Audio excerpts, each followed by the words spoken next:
Hi అండి, అందరికీ నమస్తే. వెల్కమ్ బ్యాక్ టు వనభోజనం. ఈ రోజు వీడియోలో వచ్చేసి కాకరకాయ పులుసు ప్రిపేర్ చేస్తున్నానండి. ఈ కాకరకాయ పులుసుని చాలా మంది చేదు ఉంటుందని ఇష్టపడరు కదా.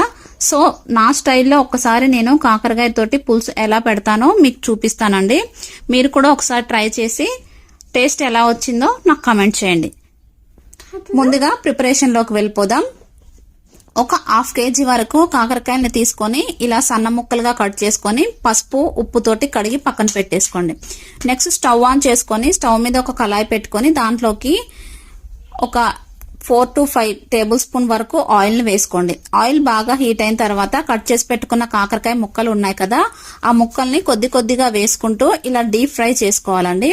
ఇలా డీప్ ఫ్రై చేసుకున్న కాకరకాయల్ని పక్కన పెట్టేసేయండి. మిగిలి ఉన్న ఆయిల్లో కొద్దిగా మెంతులు వేసుకోండి. నెక్స్ట్ మెంతులు కొద్దిగా వేగిపోయిన తర్వాత దాంట్లోకి 1 టేబుల్ స్పూన్ వరకు తాలింపు దినుసుల్ని వేసుకోండి. ఇవి కొద్దిగా చిటపట అన్న తర్వాత ఒక 7-8 వెల్లుల్లిపాయలని ఇలా దంచి వేసుకోండి. నెక్స్ట్ దీంట్లోకి ఒక 3 పచ్చిమిర్చిని ఇలా చీల్చి వేసుకోండి. కొద్దిగా కొత్తిమీరని వేసుకోండి. ఇవి కొద్దిగా వేగిపోయిన తర్వాత కట్ చేసి పెట్టుకున్న ఉల్లిపాయ ముక్కల్ని వేసేసి ఒకసారి కలిపేయండి. ఈ ఉల్లిపాయ ముక్కలు కొద్దిగా వేగిన తర్వాత దీంట్లోకి ఒక 2 టమాటాలని ఇలా చిన్న చిన్న ముక్కలుగా కట్ చేసి వేసుకోండి. నెక్స్ట్ దీంట్లోకి 1/2 టేబుల్ స్పూన్ వరకు పసుపు, 1 టేబుల్ స్పూన్ వరకు సాల్ట్ ని యాడ్ చేయండి.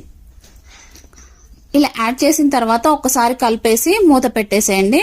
టమాటాలు మగ్గేంత వరకు వీటిని ఉడికించేసుకోండి. ఒక 10 మినిట్స్ తర్వాత మూత తీసి చూస్తే మనకి టమాటాలు అనేవి మగ్గిపోయి ఉంటాయండి. ఇప్పుడు దీంట్లోకి మనం ఇందాక డీప్ ఫ్రై చేసుకున్న కాకరకాయ ముక్కలు ఉన్నాయి కదా, వాటిని ఈ టమాటాల్లోకి యాడ్ చేసేయండి. ఈ కాకరకాయలు వేసుకున్న తర్వాత ఒక్కసారి బాగా కలిపేసి ఇప్పుడు దీంట్లోకి మీ రుచికి తగ్గట్టు 1 table spoon salt, 2 table spoon లేదా 1 టేబుల్ స్పూన్ వరకు కారాన్ని యాడ్ చేసుకోండి. ఇలా వేసుకున్న తర్వాత ఒకసారి బాగా కలిపేసి ఒక నిమ్మకాయ సైజ్ అంతా చింతపండు నానబెట్టుకొని ఆ చింతపండు గుజ్జుని ఈ కాకరకాయ పులుసులోకి వేసేసుకోండి. ఇలా వేసుకున్న తర్వాత మరికొన్ని వాటర్ యాడ్ చేసుకొని ఒక 15 మినిట్స్ వరకు ఈ కాకరకాయలని ఉడికించేసుకోండి.